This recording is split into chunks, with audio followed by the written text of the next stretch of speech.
CM sir December 6, 2024 அன்னைக்கு ஒரு விஷயம் சொன்னாரு. ஆனா அதை செஞ்சாரான்னு பாத்துருவோமா?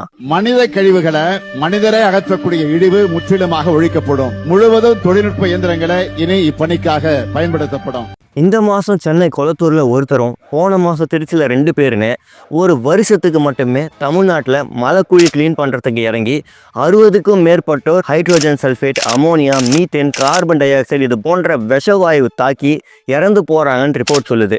ஆனா the prohibition of employment as a manual scavenger அந்த ரீஹபிலிட்டேஷன் ஆக்ட் 2013 என்ன சொல்லுதுன்னா, எந்த ஒரு ஏஜென்சியும் எந்த ஒரு நபரையும் ப்ரொடக்டிவான எக்யூப்மெண்ட்ஸும் மிஷின்ஸோ இல்லாம மலை கழிவுகளையோ அல்லது சேக்கடைகளையோ கிளீன் பண்றதுக்கு அனுப்பக்கூடாதுன்னு சொல்றாங்க. ஆனா சிஎம் சார் டிசம்பர் 6 அன்னைக்கு சில மிஷின்ஸ் கொடுத்தாரே தவிர இன்னும் தமிழ்நாடு முழுக்க அதை இம்ப்ளிமெண்ட் பண்ணாங்களான்னு கேட்டா கிடையாது.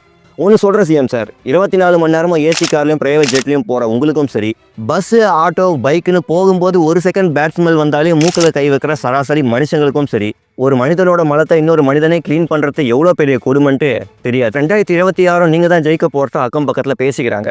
சப்போஸ் மக்கள் எதிர்பார்த்தாம 2026 நீங்கள் ஜெயிச்சிட்டிங்கன்னா அப்போவாச்சும் இதை நாங்கள் சொன்னோண்டா செஞ்சோண்டான்ற அளவுக்கு இருங்க. சொன்னீர்களே செய்தீர்களான்னு கேட்குற அளவுக்கு வச்சுக்காதீங்க. இதை எதிர்த்துலாம் சொல்லலை. உங்களை தமிழ்நாட்டில் அப்பான்னு கூப்பிட்ற ஆயிரக்கணக்கான பிள்ளைகள் சார்பாக ஒரு கோரிக்கையை கேட்டுக்கிறேன்.